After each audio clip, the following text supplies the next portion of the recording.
Hi again, everybody, and welcome to Retirement SOS. I'm Ernie. I'm Beth. This is Ruby. And today we're going to talk about 10 marriage tips that we have experienced after 10 months of retirement. This is the real deal. We're going to give actual examples in some cases. So, class, please pay attention. And Beth, you're going to be leading us off. You're batting first. So our first tip is do make preparations for the retirement transition. It's a huge lifestyle change, and the more you're prepared, the better. But on the other hand, expect the unexpected. We had a lot of financial surprises during our first year of retirement, something that we didn't plan for, and you just have to, at some point, go with the flow and don't point fingers, don't lay blame, and just get on with it and face it together. Yeah, I think the key is that expect the unexpected, because you know that's going to happen. Exactly. So tip number 2 is to make sure you have the ability to adapt to change. So the example I'm going to give you with our marriage is quite ironic. So when I retired, Beth said she was going to also retire because she wasn't working at the time. But I knew in my head that if given the right opportunity, I didn't think Beth was completely ready to call it in terms of her work life. And sure enough, just a few, or maybe a month, I think maybe a month after I retired, a friend of ours approached Beth, who was working for a non-for-profit company, with a position for her, a part-time position. And sure enough, it was just too good for Beth to pass up, and she took it. So that was something that we weren't expecting. But now, 10 months later, we can look back and sure, we had to make some changes to our plans, but we were able to adapt to it, no problem. And it's really worked out well. It's easy to adapt to more money coming in. Especially these days. You're absolutely right. So tip number 3, and we have said it repeatedly, is that you do have to plan something special in that first year of retirement. Otherwise, it's almost like you're living the same day-to-day life. Stuck at home. Right. And the reason being is that the dynamic of retirement does change some elements of your marriage. So having something really exciting planned or a trip planned just enhances the whole feeling of retirement. So our special thing was a trip to Fort Lauderdale, which we really, really enjoyed. So when we got back from Florida, it really did refresh our relationship. It was great to leave our cozy little world here in our home in Toronto. And the best part is when you leave your environment, you get to learn about new things and new places. So you've got to keep that adventurous spirit. I'm ready for another one. Oh, we're always another special thing. Yeah, we're always ready for another special thing. So far, we haven't planned it, but we're going to talk about it. So tip number 4 for us is reading. We both love to read. Sometimes we read the same things. Sometimes we read separate things. We subscribe to the newspaper. We talk a lot about the headlines, though they can be extremely depressing these days.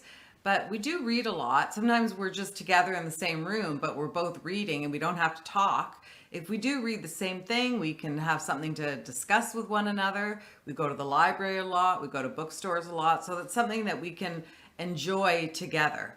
A recent book that I picked up that I actually gave to Ernie to read, and he actually loved it as much as I did, is called Eleanor Oliphant is Completely Fine. I would highly recommend it.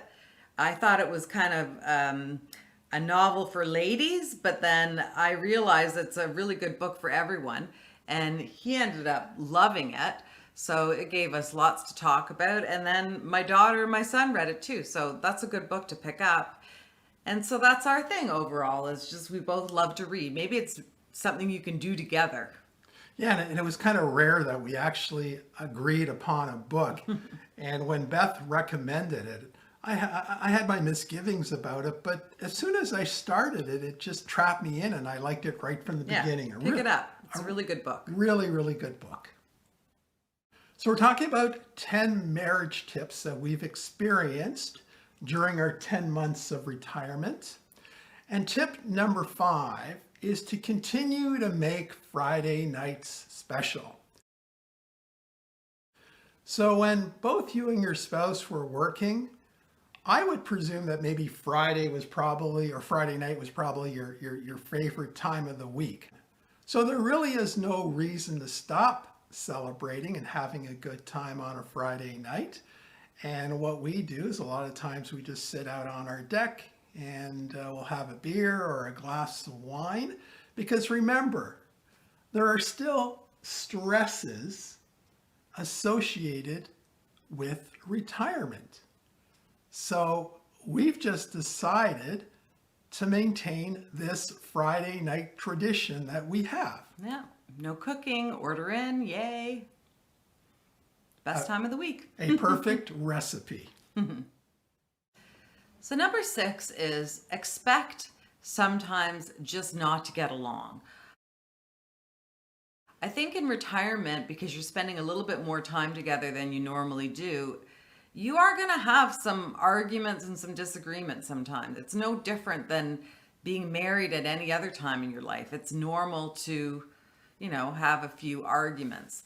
And we've had some, we're not going to lie. I think our kind of thing has always been to try not to go to bed angry at each other. And I don't think we really have. We've married a long time. It's like 29 years. And Yep. I don't think we ever really have gone to bed mad at each other, which is a good thing because that's kind of negative energy to sleep on. But we have certainly had our disagreements, and it's just part of being married. And you might even have a few more when you're initially retired and getting used to spending a little bit more time together. So expect it. Yeah, that's a good point, Beth, because it is kind of a new dynamic that you're getting into when you retire. So there could be a few more little incidents, as long as they don't blow out of proportion. Yeah. So the next tip is to reward yourself with something you can both share. Now, the thing that we rewarded ourselves with, something very, very important. And that was a new deluxe mattress that we both love. And I'm not going to say anything more about it. So number 8 is divvy up the chores. So now that he's retired, he is actually doing a lot more around the house than he ever used to. Now, cooking has never been his strong suit, and I don't think it ever will be. So I can't expect him to suddenly become a gourmet cook. So I am still doing most of the cooking, but I haven't emptied the dishwasher in a long time. It's wonderful. So he is picking up the slack, I must admit, and that's only fair. So chores are a big thing when you're retired. You got to make it even. And let's not forget that I don't know my way around the kitchen. The stove and the oven are somewhat foreign to me. But when I go outside, I do know how to barbecue. Yes, you do barbecue. So I do contribute in that manner when it comes to cooking. And the cleanup, of course, is just so much more faster. So that's a great benefit. Yeah. Tip number 9 is it's healthy to spend time apart. Most married couples, even if you're the best of friends, need to have some separation just for your sanity. Like I always joke that thank God we have a TV up, a TV down, a TV in the basement, because it's all sports with him. So that's our separation time. And even travel. I'm taking a trip in a couple months just with my daughter. And I think that's important. He can stay home and catch up with his buddies. Maybe him and my son can go to a ball game, but It'll be like a few days away from each other, which I think is healthy, and we need it occasionally. And I have a feeling, Beth, that when you're away on your trip with our daughter, I don't know, but I hope I don't get into the snacks. Yeah. So when you come back, I'm going to weigh you. yeah, when you come back, I may be moving a little slower. Just wanted to give you that heads up. So the final tip is to keep tabs on your own health and your partner's health. And if both of you are in your 60s or beyond, you really should be going to the doctor a minimum of every 6 months to get checked out. And also, when we're talking about health, do fun activities together. That will promote exercise. Perhaps you may want to try a new sport like pickleball. I know is very, very popular amongst seniors. But in terms of our activity, our favorite activity together is swimming. We like to swim. I would say that's number one. And then I'd say number two, probably a good walk. So remember, a healthy lifestyle promotes a healthy marriage. That's true. In the comments below, please let us know about your marriage survival tips. We hope you enjoyed this video. Thanks for watching. Until next time.